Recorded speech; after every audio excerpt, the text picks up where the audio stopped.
શ્રીરામ વિદ્યાર્થી મિત્રો, હવે આપણે વિડીયોના માધ્યમ દ્વારા બાયોલોજીનો 5મો પાઠ સજીવનો પાયાનો એકમ તેનો અભ્યાસ કરીશું, એટલે કે the fundamental unit of life. હવે આ પાઠની અંદર વિદ્યાર્થી મિત્રો આપણે કેટલા મુદ્દાની ચર્ચા કરીશું? તો કે સજીવો શાના બનેલા હોય છે, ત્યાર પછી કોષનું બંધારણીય આયોજન, કોષ રસ પટલ, કોષ દિવાલ, કોષ કેન્દ્ર, કોષ રસ, કોષીય અંગિકાઓ.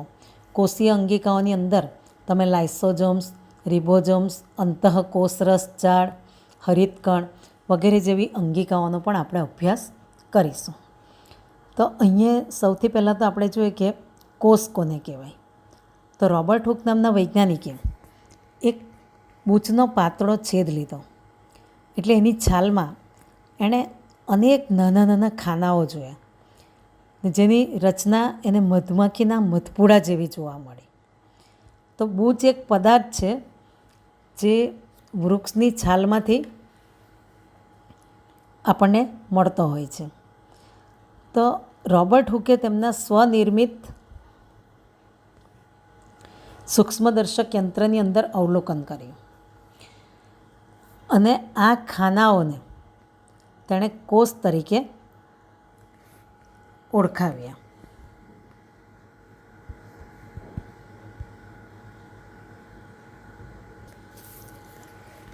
તો વિદ્યાર્થી મિત્રો, આ કોષ કોને કહેવાય તે આપણે જોઈએ. તો કોષ શબ્દ જે છે તે લેટિન શબ્દ જે સેલ્યુલા છે તેમાંથી મેળવેલો છે. હવે આ સેલ્યુલાનો અર્થો એવો થાય કે નાનો ઓરડો, એટલે કે ખાના. તો રોબર્ટ હુક નામના અંગ્રેજ વૈજ્ઞાનિકે પ્રાથમિક સૂક્ષ્મદર્શક યંત્રમાં બૂચના પાતળા છેદનું નિરીક્ષણ કરતાં તેમાં તેમને મધપૂડાના ખાના જેવી રચના જોવા મળી. અને તમને નીચે જે આકૃતિ બતાવેલી છે તે પ્રમાણે તેને તેમણે કોષ તરીકે ઓળખાવ્યા, જેને આપણે ઇંગ્લિશમાં સેલ કહીએ છીએ. હવે આ ખૂબ જ નાની અને બિન અગત્યની ઘટનાનું સ્થાન જીવવિજ્ઞાનના ઇતિહાસમાં ખૂબ અગત્યનું હતું. તો રોબર્ટ હુકે જોયું કે સજીવોમાં ભિન્ન ભિન્ન એકમો છે ને આ એકમો માટે આજ સુધી જીવવિજ્ઞાનમાં કોષ શબ્દનો જ ઉપયોગ થાય છે. તો આવા કોષના વિષયમાં આપણે હવે વધારે જાણકારી મેળવીએ.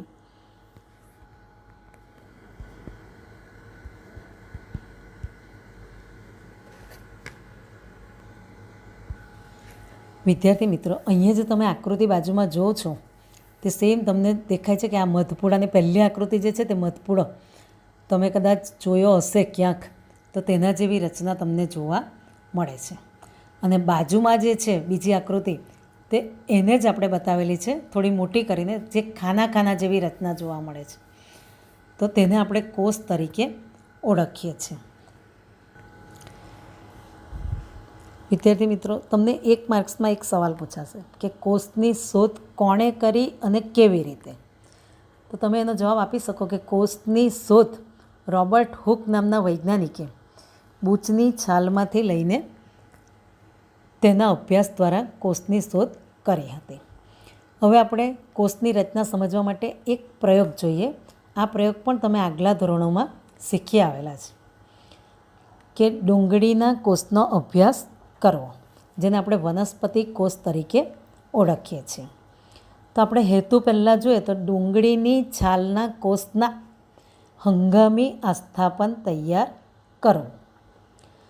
હવે એના માટે સાધનો અહીંયા જુઓ તો ચીપિયો, વોચ ગ્લાસ, કવર સ્લીપ, પીછી, એટલે આપણે બ્લોટિંગ પેપર અહીંયા લેવાનું છે, સંયુક્ત સૂક્ષ્મદર્શક યંત્ર ને અભિરંજક તરીકે અહીંયા આયોડિન લીધું છે. પણ મિત્રો, અભિરંજક તરીકે આપણે મિથિલિન બ્લુ, ફિનોલ્ફથેલિન એનો પણ ઉપયોગ કરી શકીએ.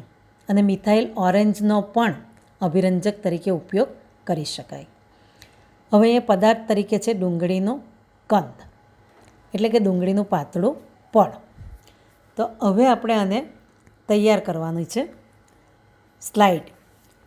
તો એક ડુંગળીનું પાતળું પડ લેવાનું, તેને કાચની સ્લાઇડ ઉપર. હવે સ્લાઇડ કેવી આવે તે તમે જો તો એક લંબચોરસ કાચનો ટુકડો તો તેની ઉપર એ ડુંગળીના એકદમ પાતળા બારીક પડને ચીપિયાની મદદથી એના ઉપર મૂકવાનું છે.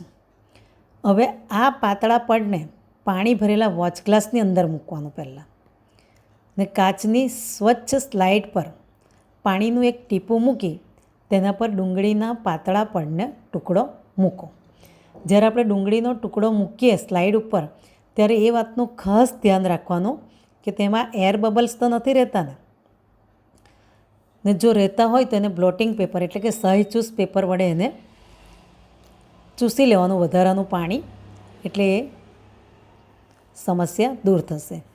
ત્યાર પછી આ પડની ઉપર આયોડિન અભિરંજકનું એક ટીપું મૂકવાનું છે ને તેના પર સોયની મદદથી કવર સ્લીપ એ રીતે ઢાંકવાની છે કે જેથી તેમાં હવાનો પરપોટો ન રહે. હવે આ રીતે જે સ્લાઇડ આપણી તૈયાર થઈ ગઈ કે તૈયાર થયેલું આસ્થાપન છે, જેને આપણે સૂક્ષ્મદર્શક યંત્રની અંદર નિરીક્ષણ કરવાનું છે. હવે આ સૂક્ષ્મદર્શક યંત્રની અંદર 2 વસ્તુ કાચ આવેલા હોય છે. એક વસ્તુ કાચ ઓછી ક્ષમતાવાળો એટલે કે 10x ક્ષમતાવાળો, અને બીજો વસ્તુ કાચ જે છે તે વધારે ક્ષમતાવાળો એટલે 45x ક્ષમતાવાળો હોય છે. તો વિદ્યાર્થી મિત્રો, અહીંયા સૂક્ષ્મદર્શક યંત્ર તમને આકૃતિમાં બતાવેલું છે ને આપણે જ્યારે ઓફલાઈન અભ્યાસ કરીશું ત્યારે આપણે લેબોરેટરીમાં જઈને પણ સૂક્ષ્મદર્શક યંત્રનો વ્યવસ્થિત અભ્યાસ કરીશું. એની રચના આપણે સમજવાનો પ્રયત્ન કરીશું. તો આ રીતે આપણે સ્લાઇડ તૈયાર કરી સૂક્ષ્મદર્શક યંત્રમાં તેનું અવલોકન કરીએ તો આપણને જોઈ શકાય કે સ્લાઇડની અંદર નાના મોટા ખાના સ્વરૂપે કોષ રચના જોવા મળે છે. હવે આ બધી જ રચનાઓ એટલે કે બધા જ ખાનાઓ એક સરખા જોવા મળે છે. હા, એમાં કોઈ નાનું મોટું થઈ શકે પણ એની સંરચના જે છે તે એક સરખી છે. તો આ બધી રચનાઓ મળીને ડુંગળીનું સલ્કી આવરણ રચે છે. તો જેના પરથી આપણે એ નિર્ણય પર આવી શકીએ કે ડુંગળીના કોષો એક સમાન સંરચના ધરાવે છે અને ડુંગળીના કોષોને આકાર સાથે કોઈ પણ પ્રકારનો સંબંધ નથી. તો આ રીતે વિદ્યાર્થી મિત્રો, આપણે ડુંગળીનું પડ લઈ વનસ્પતિ કોષનું અવલોકન કરી શકીએ. આપણે આગળ જે ડુંગળીનો પ્રયોગ જોયો તેના આધારે આપણે કહી શકીએ કે એમાં જે સલ્કીપર્ણ એટલે કે સલ્કીનો જે મૂળભૂત એકમ છે, તો આ જે સંરચના છે તેને આપણે કોષ તરીકે ઓળખીએ. હવે માત્ર ડુંગળી જ નહીં પરંતુ જેટલા પણ જીવજંતુ આપણને આપણી આસપાસ જોવા મળે છે તે બધા જ કોષોના બનેલા હોય છે. પરંતુ એમાં કેટલાક સજીવો હોય છે તે એક કોષના બનેલા હોય છે, તેથી તેને એક કોષીય સજીવ તરીકે ઓળખાય. અને કેટલાક સજીવો જે છે તે એક કરતાં વધારે કોષોના બનેલા હોય છે, તેથી તેને બહુકોષીય સજીવો તરીકે ઓળખી શકાય. હવે અહીંયા આપણે એક કોષીય સજીવોનું ઉદાહરણ જોઈએ તો બેક્ટેરિયા, ક્લેમિડોમોનાસ, અમીબા, પેરામેશિયમ. અને બહુકોષીય સજીવોનું ઉદાહરણ જોઈએ તો ઈસ્ટ સિવાયની ફૂગ, વનસ્પતિ અને પ્રાણીઓ.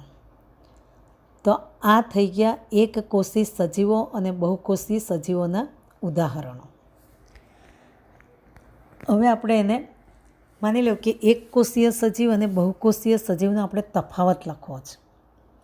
તમને આ પરીક્ષામાં 2 માર્ક્સમાં પૂછી શકાય. તો પહેલાં જે આપણે ઉદાહરણો આપ્યા તે તમારો એક મુદ્દો તો તૈયાર થઈ ગયો. હવે આપણે એક કોષીય સજીવમાં જોઈએ તો કે એક જ કોષ બધા કાર્ય કરી સંપૂર્ણ સજીવ તરીકે વર્તે તો તેને આપણે એક કોષી સજીવ તરીકે ઓળખીએ છીએ. સજીવો અને બહુકોષીય સજીવોની રચના વિશે જોઈ ગયા. હવે અહીંયા આપણે માનવ શરીરમાં વિવિધ કોષો જે આવેલા છે તેનો પરિચય મેળવીએ. તો અહીંયા તમને કેટલીક આકૃતિઓ બતાવેલી છે. તો પહેલો કોષ જે છે એ જે છે તે મેદ કોષ છે, ચરબી કોષ. બી જે છે તે સરળ સ્નાયુ અરેખિત સ્નાયુતંતુ છે. સી એ ચેતાકોષ, ડી રુધિરકોષો, ઈ શુક્રકોષ, એફ જે છે તે અસ્થિકોષ અને જી જે છે તે અંડકોષ. તો આ રીતે અનેક પ્રકારના કોષો માનવ શરીરની અંદર જોવા મળે છે. હવે આ મેદકોષ જે છે, ચરબી કોષ,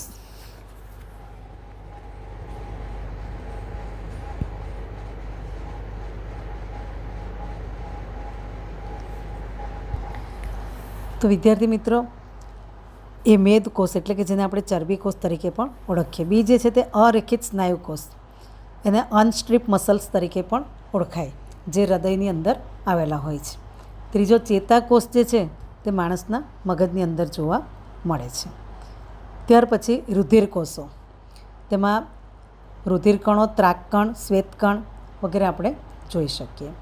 અને ઈ જે છે તે શુક્રકોષ, તે પુરુષનો જનીન કોષ તરીકે ઓળખાય છે. અને એફ અસ્થિકોષ, આપણા શરીરની અંદર અસ્થિ અને કાસ્થિ એમ બે પ્રકારના સ્નાયુ કોષો જોવા મળે છે. હવે આપણે જોઈએ કે આ જે બધા કોષો છે તેમાં એક કોષી સજીવોની અંદર શ્રમ વિભાજન એટલે કે કાર્યની વહેંચણી કેવી રીતે થયેલી હોય છે. તો એક કોષી સજીવ હોવાથી તેમાં ઉચ્ચ સજીવોની માફક પેશી, અંગ, તંત્ર આ રીતનું આયોજન હોતું નથી, પરંતુ ચોક્કસ કાર્ય કરવા માટે ચોક્કસ કોષીય અંગિકાઓ હોય છે.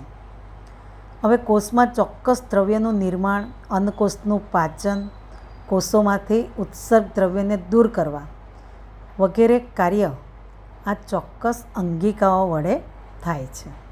તો આમ એક કોષી સજીવોમાં આ રીતે કાર્યનું વિભાજન થઈ શકે, શ્રમ વિભાજન. હવે આપણે બહુકોષી સજીવોમાં શ્રમ વિભાજન જોઈએ. તો બહુકોષી સજીવોમાં કાર્ય કરવા માટે શ્રમ વિભાજન થયેલું હોય છે. દાખલા તરીકે મનુષ્ય શરીરના જુદા જુદા ભાગો જુદા જુદા કાર્ય કરે છે.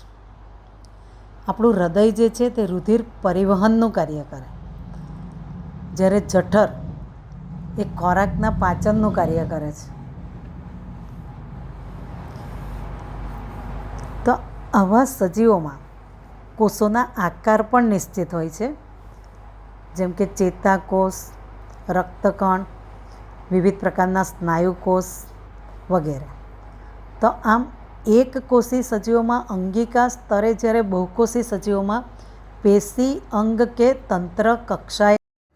શ્રીરામ. વિદ્યાર્થી મિત્રો, આપણે આગળ જે ડુંગળીના કોષનો પ્રયોગ જોયો તેના માટે જે સાધનનો આપણે ઉપયોગ કરીએ, સૂક્ષ્મદર્શક યંત્ર, તો એ જે સાધન છે તે તમે આગલા ધોરણમાં એ સાધન તમે એના ઉપર પ્રયોગ કરી ચૂકેલા છો. છતાં પણ અહીંયા આપણે ફક્ત એનું રિવિઝન કરી લઈએ. તો અહીંયા જે આકૃતિ આપેલી છે તમને, તે સૂક્ષ્મદર્શક યંત્રની આપેલી છે. હવે અહીંયા ઉપર નેત્ર કાચ લખેલું છે. તો એ નેત્ર કાચમાંથી આપણે જે વસ્તુનું અવલોકન કરવાના છીએ તેને જોવાનું છે. ત્યાર પછી તેની નીચે સ્થૂળ સ્થળાંતર માટેનો સ્ક્રૂ અને સ્થૂળ સ્થળાંતર માટેનો સ્ક્રૂ હાથો. હવે એની નીચે બે વસ્તુ કાચ આપેલા છે. તો આપણે આગળ ચર્ચા કરી કે એક ઓછી ક્ષમતાવાળો વસ્તુ કાચ અને એક વધારે ક્ષમતાવાળો વસ્તુ કાચ, એટલે કે એક 10x ક્ષમતાવાળો અને બીજો વસ્તુ કાચ 45x એટલે 45x ક્ષમતાવાળો વસ્તુ કાચ, એમ બે વસ્તુ કાચ હોય છે. તો જે સ્લાઇડ આપણે બનાવીએ છીએ તેનું વારાફરતી બંનેમાં આપણે અવલોકન કરી શકીએ. હવે અહીંયા તમને એક ક્લિપ બતાવેલી છે. તે ક્લિપ એટલા માટે અહીં રાખવાની છે કે જે સ્લાઇડ આપણે પ્રયોગ માટે તૈયાર કરી છે તે સ્લાઇડ જો સૂક્ષ્મદર્શક યંત્રને આપણે આગળ પાછળ ખસેડીએ તો એ સ્લાઇડ ખસી ન જાય તે માટે આ ક્લિપ સ્લાઇડની ઉપર ફિક્સ કરવાની છે. ત્યાર પછી નીચે અરીસો બતાવેલો છે. હવે આ અરીસાને એવી રીતે આપણે ગોઠવવાનો છે કે જેના ઉપર પ્રકાશનું પરાવર્તન થાય, રિફ્લેક્શન થાય. તો તેને કારણે આ અરીસા પર પ્રકાશ પડશે તો જ આપણે નેત્રકાચમાંથી આ સ્લાઇડનું અવલોકન કરી શકીશું. તો આ રીતે વિદ્યાર્થી મિત્રો સૂક્ષ્મદર્શક યંત્રની અંદર દરેક સ્લાઇડનું આપણે પર્ણનો આડો છેદ, ઊભો છેદ વગેરે દરેક પ્રકારની સ્લાઇડ બનાવી તેનું અવલોકન કરી શકીએ છીએ. વિદ્યાર્થી મિત્રો, આ વિડીયોની અંદર આપણે જેટલા ટૉપિકનો અભ્યાસ કર્યો તેને આધારે કેટલુંક હોમવર્ક તમારે કરવાનું રહેશે. તો તેની અંદર પહેલો પ્રશ્ન છે કે કોષ શબ્દનો અર્થ આપી તેની શોધ વિશે માહિતી આપો. ત્યાર પછી બીજો પ્રશ્ન, આપણે જે પ્રયોગ અંદર જોયો કે ડુંગળીના કોષનું અવલોકન કરવું, તો તે પ્રયોગ આખો તમારે પ્રયોગ પોથીની અંદર લખવાનો રહેશે. ત્યાર પછી દરેક વૈજ્ઞાનિકો, દાખલા તરીકે Robert Hooke, Robert Brown, Leeuwenhoek, Schleiden and Schwann, તો આ વૈજ્ઞાનિકોના જીવ વિજ્ઞાનની અંદર ફાળો જણાવો તે રીતના એક માર્કનો સવાલ પૂછાશે, એટલે એ શોર્ટ ક્વેશ્ચનની અંદર લખવાનો રહેશે. અને એકકોષી સજીવો અને બહુકોષી સજીવો વચ્ચેનો તફાવત સ્પષ્ટ કરો, એ પ્રશ્ન પણ લખો. અસ્તુ. શ્રીરામ.